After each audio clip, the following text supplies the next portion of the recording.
We've all seen those giant, impressive video walls. They look incredible, but you know the real story is happening in a rack room somewhere. Oh, yeah. Usually with a ton of cables and a whole lot of heat. And that's where things go wrong.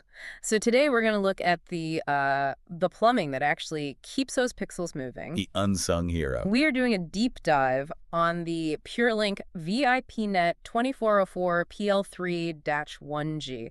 Now that's a mouthful, but it's a 24-port 1G layer 3 switch, and it's built specifically for AVoIP. And that is such a critical distinction. Because with AVoverIP becoming the standard, everything, and I mean everything, comes down to the network switch.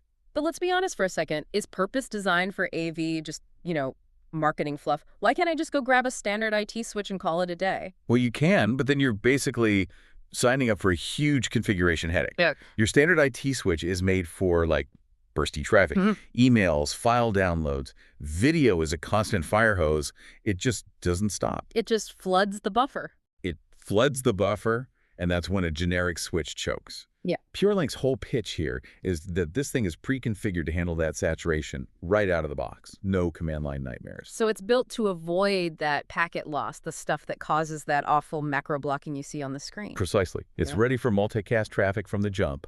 You've got your 24 1G RJ45 ports for all your endpoints. Right. But the real powerhouses here are the 4 10 gig SFP plus interlinks. The uplinks. The uplinks, yeah. And they support LACP. Link aggregation. Right. And if you're stacking multiple switches, that is absolutely non-negotiable. It basically bonds those 10 gig paths into one massive data highway. So no bottlenecks when you're moving video between switches. Exactly. Okay, speaking of things that can ruin an install, let's talk about power. Nothing is worse than realizing your switch can't actually drive all the gear you've plugged into it. And this is where the spec sheet gets really interesting. All 24 of the ports support standard PoE plus phi. That's 802.3 AFAT.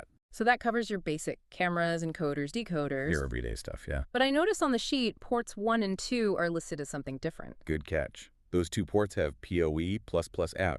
That's 802.3 BT. That is actually huge. That's type 3 or 4 power, right? So we can finally drive high-end PTZ cameras without needing a separate power injector. Or those big touch panels that always seem to need just a little more juice than a standard PoE port can give. It just simplifies the rack build so much. Okay, so we have to talk about the layer 3 part and all the buzzwords like IGMP. The sheet lists IGMP snooping versions 1, 2, and 3. This is really the brains of the operation. Without proper IGMP snooping, a multicast video stream, well, it just gets treated like a broadcast. It goes to every single port. And suddenly the printers in the accounting department crash because they're being flooded with 4K video data? Exactly that. Yeah. This switch acts like a traffic cop. It makes sure the video stream only goes to the ports that actually ask for it. Smart. And it pairs that with QS quality of service to prioritize the video traffic. And it supports jumbo frames to make the data transfer more efficient. It's a whole package. Okay, so for the integrators listening, especially those who deal with, say, government or military jobs, I saw a very specific note. TAA compliant. And that's often the deal breaker for any federal contracts. It absolutely is. Being Trade Agreements Act compliant means it's eligible for GSA schedules. It's a box you just have to check. And, it helps that it's a standard 1RU size, so it just slots right in. So what's the damage? What are we looking at price-wise? It's listed at $2,499.99. But looking at the source material, there is a discount code mentioned. It's 5% off. Good to know. And the warranty. It's a 3-year PureLink warranty, which, considering the cost of rolling a truck out to a site to replace a dead switch, that's pretty decent peace of mind. It really feels like this device is just the physical manifestation of IT and AV finally converging. It looks like an IT switch, it acts like an IT switch, but it actually understands video. It bridges that gap. We're moving away from those old proprietary matrix switchers and toward this open standard.